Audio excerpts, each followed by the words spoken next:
Welcome back to Machine God East, ladies and gentlemen. My name is Mr. Darling, and it is the Saturday before Christmas 2024.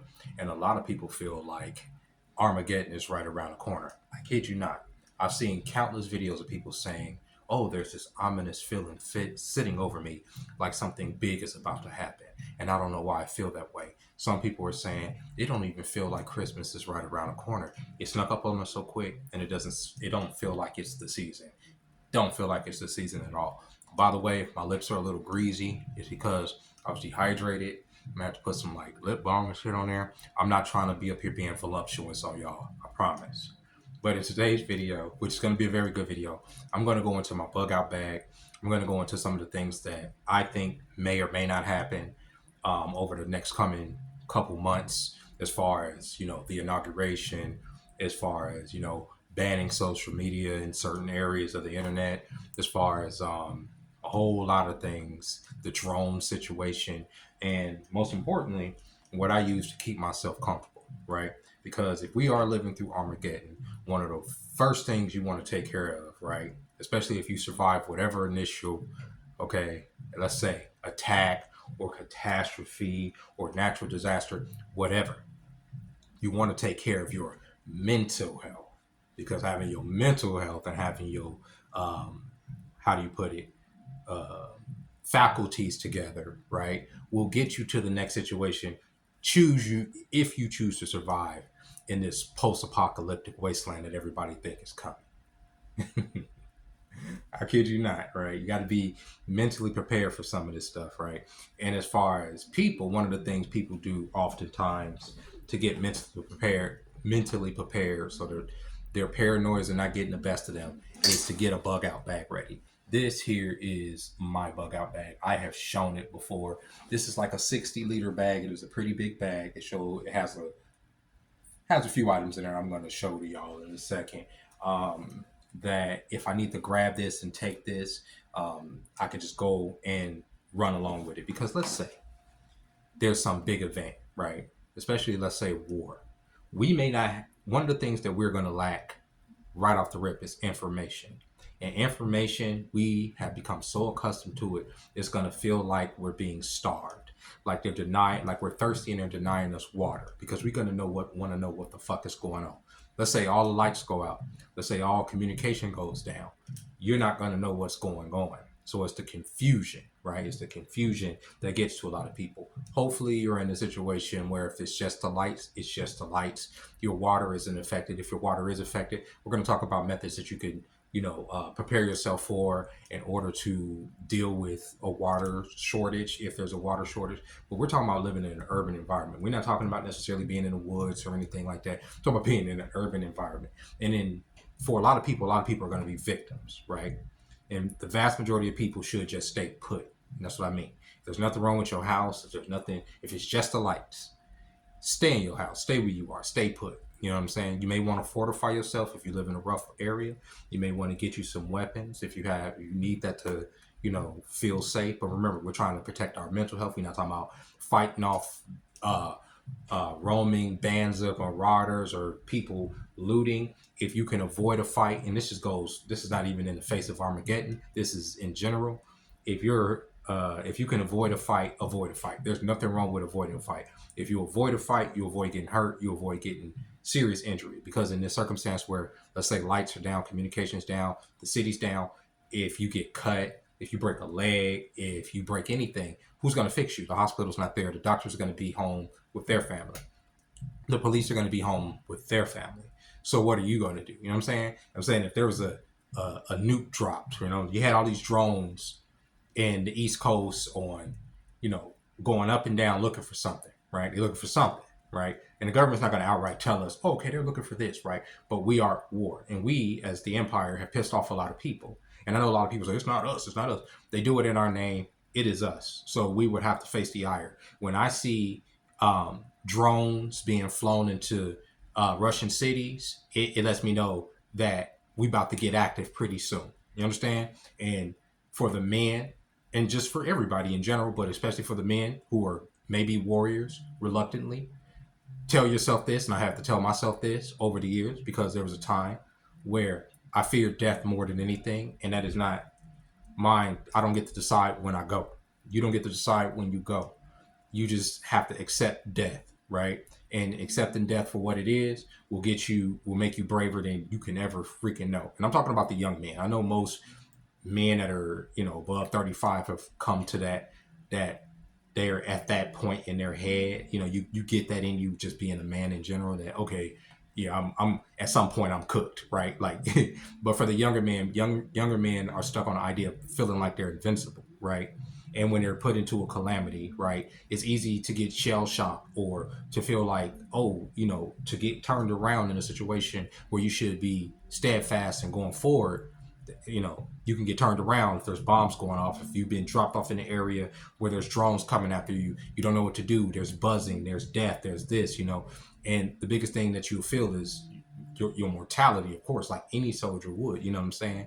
But understand that death is guaranteed to everybody on this earth. Nobody's getting out of this game alive. That's the fairness of it all, right? Another thing, if you can't stay put in your situation, always have a buddy, always have a friend. That lone wolf shit ain't for everybody. In fact, it ain't for most people. It ain't for if you ain't some special forces motherfucker, right? That has combat experience and knows how to get his shit off like that. Lone wolfing is stupid, right? I don't have no experience whatsoever in that type of shit, and I wouldn't want to go out there in no war zone or no battlefield looking for supplies on my own if I didn't have to. Now, if and that means going with somebody able-bodied. Don't go with somebody that's going to have y'all end up being, because essentially, if you carrying all your gear on you, or people know you're coming from somewhere, you look healthy or whatever, you look clean and all that, people can consider you a loot box too. They can say, okay, that's a loot box. Wherever he's taking care of himself, there's loot there, and we're gonna follow him there, and we gonna get him, and we're gonna get everybody that's there, right? So you don't want to end up in that situation. Always have somebody with you, or at least somebody on point. That way you can have a second set of eyes. Two people are better than one, and that way, y'all can. I don't, these scenarios, right? I'm saying these scenarios because in other countries, they've passed out pamphlets recently. The UK, Ireland, I think there's places in the Netherlands, Poland. They're all passing out pamphlets to their citizens, letting them know that it's about to get wicked out here. We, as the United States, we're the ones that's living in la la land, right? And so even for some of y'all watching this video, y'all probably like, what the fuck is he talking about? I don't want to get this video taken down, and I don't want to go into the whole geopolitics of Russia, Ukraine, the United States, Israel, Yemen, Israel, Palestine, Israel. I don't want to go into that, right? Because the algorithm doesn't like it when I go into that. They don't mind me talking about what I'm talking about. But when I go specifically into my opinions about those things, it don't necessarily like that. So that's not what I'm going to. Y'all know my opinions on those things. I have not taken down any content. That content exists either here or on the internet about my position on the conflicts over there. I personally feel, at least from our position, and I'm not talking about the politics from who's right or wrong over there. I'm talking about from our position as United States citizens. I don't feel what the fuck. Why are we going over in there? Why are we involved in any of this, right? I know why we're involved. I know what empire is about. I'm not stupid.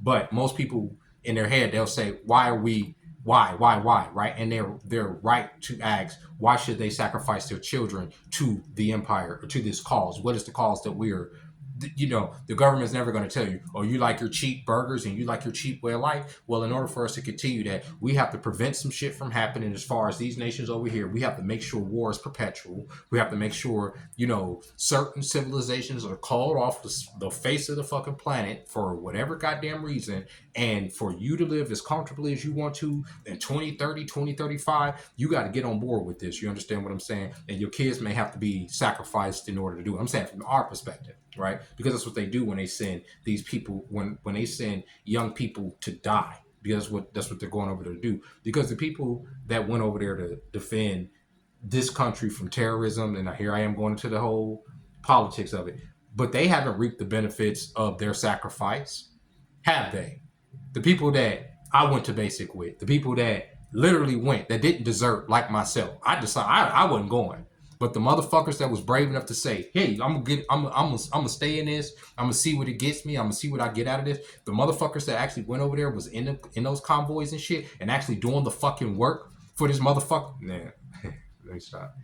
What do they get out of this besides seeing the economy crash? Besides seeing men turned into the enemy of the people, you understand? Masculinity turned up on its head. You know what I'm saying?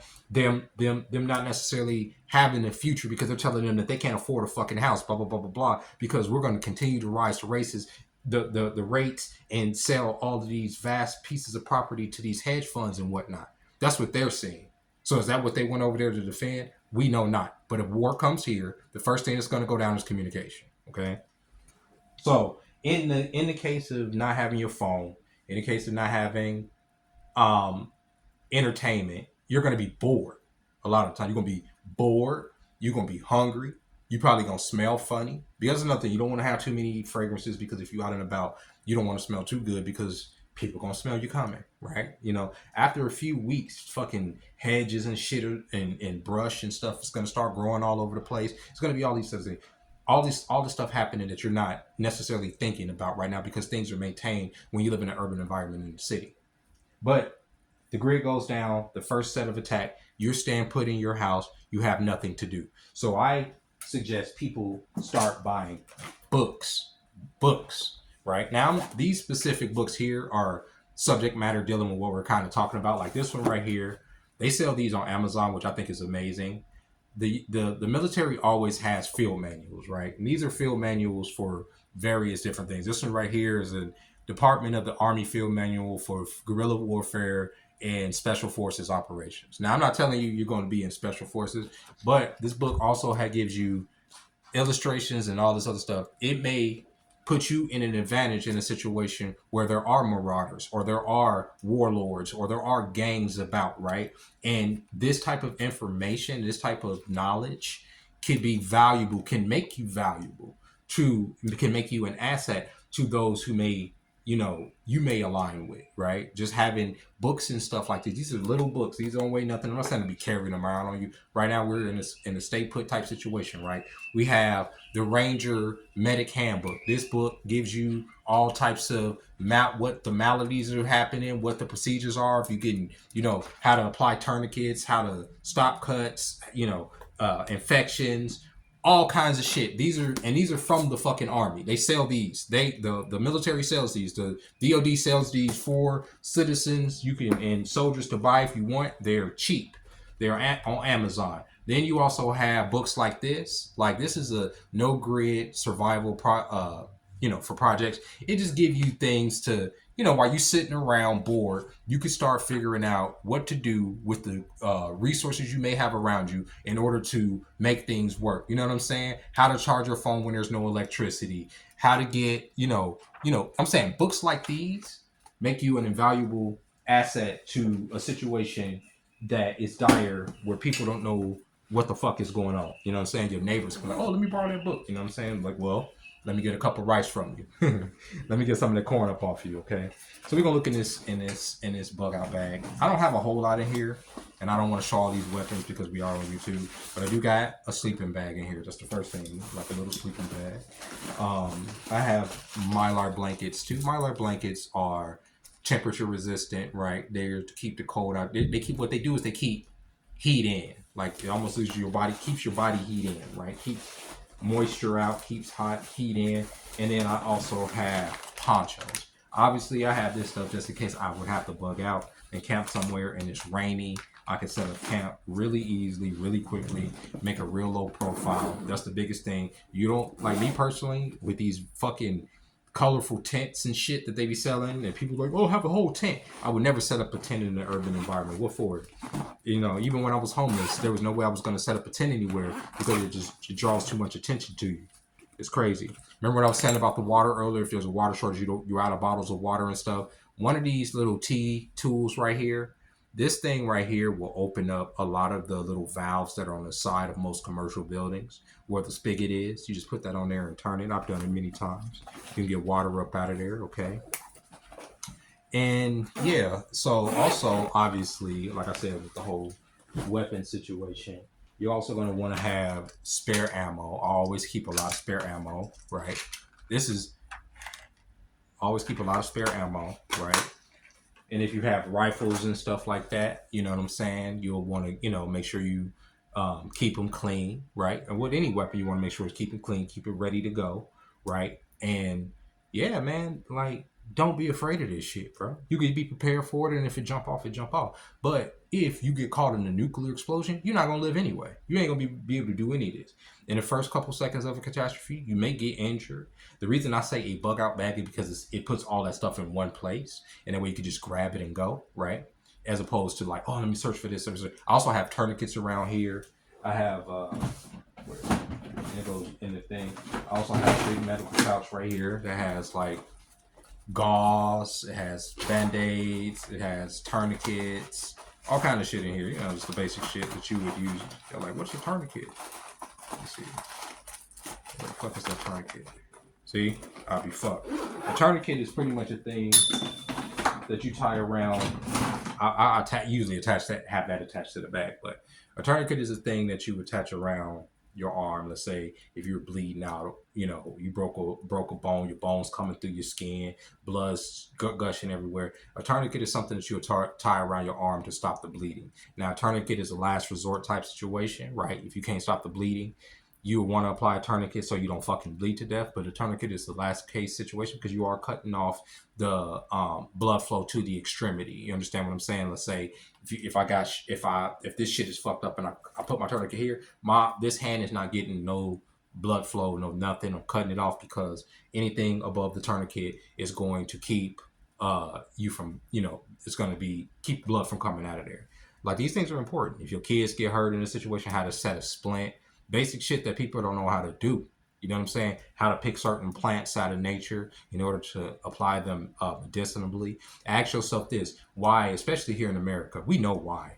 There are not a lot of fruit trees all over the place. God made this planet very bountiful, and I know some of y'all get mad at me whenever I say God, but I don't really care. Okay, like, if you don't believe in God, you can at least agree that at one point on this earth, wherever there was trees that bear fruit was growing on them, right? But we live in a time now where the corporate corporate overlords and interests that run us have uprooted all of the healthy soil and trees from the land and made this into this urban, hellscape. You know what I'm saying? I mean, obviously I live in Vegas, so it's always been a freaking desolate, wasteland, regardless of whether there's a city here or not. But in most areas where cities were put, they were put where resources were bountiful, probably sitting somewhere close to a lake or on a coast somewhere where where resources was plentiful, sunshine was probably plentiful, or fish was plentiful, right? But when you have corporate interests that come in and regulate everything, uh, put fines, set up just all these different arbitrary, unnatural rules for the human being not to be able to experience the land around them. It's a tragedy. All right. So with that being said, ladies and gentlemen, right? If there is going to be something coming, right? It is what it is. You can't do shit about it, right? So I think that's the comforting part about it to me. That's where I sit with it, and that's why it doesn't bother me when I talk about, like, even the stuff that I do have knowledge of on, like earlier I was talking about the wars and all that. I know a lot about what's about to go down, and yeah, it's fucked up. And at any moment, we can all be struck with missiles. I literally, I'm not trying to give y'all. Well, y'all probably have figured out my location, but I pretty much live right in the middle of Las Vegas, like literally right in the middle of Vegas. So if they wanted to drop a tactical nuke, more than likely it's gonna be like right over my fucking head. It ain't no escaping that, bro. And literally the only thing that will be left, if I'm even lucky, is ashes and embers. But I would just be a fucking a shadow on a wall. You know what I'm saying? If, let's say, a nuke went off right now, the only thing the wall wouldn't even exist. You understand what I'm saying? Just dust, like ashes and embers. That's it, right? And there's a comfort in it. There's a totality, a purity, and absolute annihilation for me. absolute annihilation or emolation are the purest forms of death to me. You know what I'm saying? Next to, dying at birth. I know this is morbid as fuck, but to me, those are the purest things, for you to be completely eviscerated to the point there's nothing left. There's nothing for them to poke and prod and experiment on and cut up. And 1,000 years down the line, when humans have come to this point yet again and they're excavating our bones to see what happened, so that my bones don't fall into the hands of some rich despot that'll make up some fucked up reality that he wants to say about evolution or this, to further detach those futuristic generations from the divine, so that they continue to make the same mistakes over and over and over, and bring freaking human beings to the precipice of absolute annihilation. I'd rather just them not have a piece of me. That's all. And with that being said, ladies and gentlemen, keep your mental health right in these times. I don't know what to do about food. Right? I could barely keep food in here, and it ain't even Armageddon. Feel me? But mental spirit, mental faculty has to be up. You have to tell yourself, right? And this is what I tell myself. I know. I tell myself this every day, all the time. I'm him. And I don't mean that in the sense of like, oh, I'm dope. But if some shit jump off, I'm not gonna be waiting on nobody to fucking come and help me to do nothing. I'm gonna figure the shit out. You know what I'm saying? Or die trying. I'm cool with that too. You get what I'm saying? I don't fear that shit, bro. And neither should you. I don't fear no goddamn Russians. Sorry, I don't. I don't fear no goddamn drones. I don't fear no goddamn aliens. I don't. I just don't give a fuck about that. I don't care about that. I don't fear no motherfucking none of these niggas, bro. Like, I don't. The government, none of these guys. I've been arrested by the government before. They came to my door, put me in handcuffs, and sent me to another fucking state. Oh, well, it is what it is. What could I do about it? And that's not a goddamn thing. If they want you, they gonna come get you. If they want to silence you, they gonna silence you. You understand what I'm saying? If they want you clapped up, you're gonna be clapped up. But right now, they got bigger fish to fry, right? But that being said, ladies and gentlemen, I'll catch y'all next time. Happy Saturday. Bye.